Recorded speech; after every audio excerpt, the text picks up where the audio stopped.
Bonjour et bienvenue dans ce premier défi sur Stardew Valley. Aujourd'hui, je vous propose un défi qui demande un peu de réflexion, tout en pouvant ressembler à une partie classique. Il s'agit d'un défi élevage. Bonne vidéo!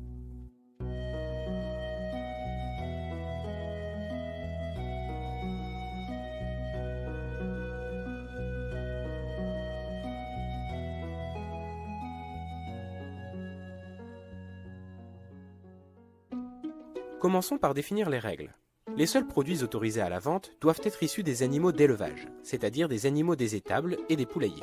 Ainsi, les poissons, les abeilles ou encore les chauves-souris ne rentrent pas dans cette catégorie. Le défi est terminé quand le centre communautaire est restauré. Il est possible de vendre les produits issus directement des animaux comme les œufs, mais aussi les produits transformés comme le fromage. Le challenge est théoriquement possible en ne vendant que les premiers, mais pour passer de la théorie à la pratique, ce sont surtout les seconds qui vont nous intéresser pour ne pas avoir un défi absurdement long. En effet, le premier problème que pose ce défi est l'achat d'un poulailler ou d'une étable pour effectivement commencer à produire des œufs ou du lait. Le poulailler et la poule forment la combinaison bâtiment animal la moins chère. Sachant qu'on dispose de 500 en début de partie mais que cette combinaison coûte au total 4800, il faut trouver une façon de trouver les 4300 restants. Pour cela, faisons la liste des méthodes alternatives pour obtenir les différents produits. Pour ce qui est des villageois, Marnie peut nous offrir des œufs à Noël, et Emily peut nous offrir de la laine et du tissu par lettre. On peut fabriquer du tissu via les machines de recyclage et les journaux détrempés. Les momies peuvent laisser du tissu en mourant, et les serpents de la caverne, des pattes de lapin. Les œufs de dinosaures sont disponibles dans les étages préhistoriques et en creusant dans la montagne près de chez Robin. Enfin, il est possible de pêcher un certain type de mayonnaise dans le marais de la sorcière. Commençons par retirer l'infaisable. Il faut beaucoup d'argent pour débloquer le désert, donc on oublie les momies, les serpents et les étages préhistoriques, disponibles uniquement dans la caverne du crâne située dans le désert. Le marais de la sorcière est inaccessible tant que le défi n'est pas terminé, donc on oublie aussi. Passons aux autres moyens d'obtention. Marnie doit être notre Père Noël secret pour nous offrir les œufs, ce qui n'a qu'une chance très minime d'arriver. On laisse tomber aussi.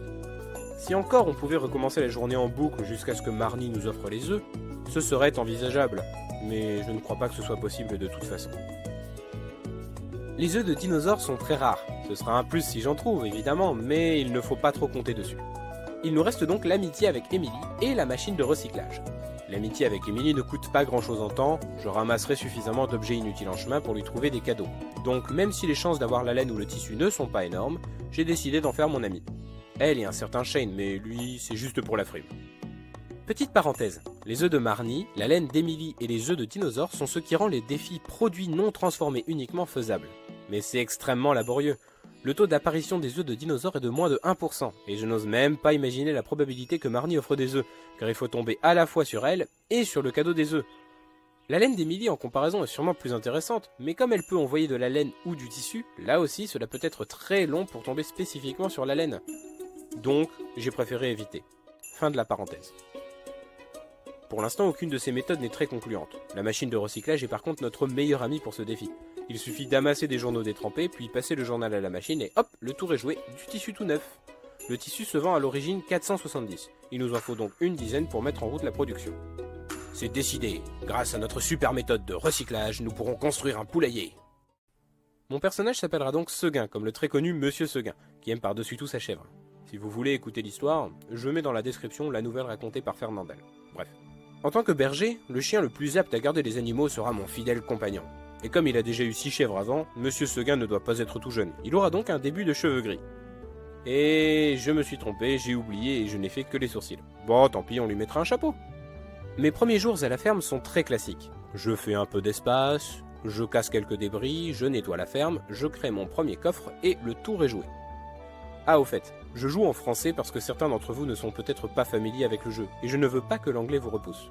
Bien que souffrant de quelques problèmes, dont une police d'écriture plutôt laide, elle est suffisante pour jouer. Par contre, si vous vous intéressez au jeu, mieux vaut passer à la version anglaise, notamment pour tout ce qui est accès au wiki du jeu, extrêmement utile d'une manière générale. Je mettrai d'ailleurs le lien en description. Dès le deuxième jour, je peux commencer la quête des poissons. En pêchant les premiers poissons des bundles, j'améliore mon niveau de pêche pour les machines de recyclage et je pêche mes premiers journaux détrempés qui me serviront bien dans la suite. Je me prépare aussi pour les niveaux supérieurs qui me permettront d'obtenir les pièges à crabes pour accélérer ma prise de journaux. C'est aussi pour ça que j'ai choisi la plage d'ailleurs, pour pouvoir mettre plein de pièges à crabes près de la maison. Tiens, au fait, j'ai planté mes panais en me disant que la pluie les fera pousser pour moi, donc je les ignore copieusement au milieu de ma ferme actuelle. Ensuite, une fois les mines débloquées, je descends assez bas. Après le 20, le 30, je descends raisonnablement rapidement. Suffisamment pour obtenir du charbon, du cuivre et, le lendemain, du fer. Les machines de recyclage et les pièges à crabes ne vont pas se fabriquer tout seuls. Ainsi, en faisant fondre mes premiers minerais de cuivre et de fer, j'obtiens mes premiers lingots qui me serviront pour la création de machines de recyclage et de pièges à crabes. J'avais envisagé de m'arrêter aux étages disposant d'un lac souterrain, car ceux-ci permettent de pêcher assez facilement des déchets dont le journal détrempé, mais j'ai abandonné l'idée au profit des pièges à crabes, probablement plus confortables une fois qu'ils sont prêts. Une fois le premier journal passé à la machine, j'ai enfin mon premier tissu, oui! Je vais pouvoir finir le défi rapidement en fait, ça va pas être aussi long que ça. Ah, je vais peut-être pouvoir avoir mes premières poules à la fin du printemps. Parfait, ça va être parfait. Allez hop, un deuxième journal, ça part dans la machine. Hop, le premier tissu, ça part à la vente, et demain on pourra profiter du deuxième. Je profite aussi de mes premiers lingots pour construire mon premier piège à crabe. Le premier d'une longue série.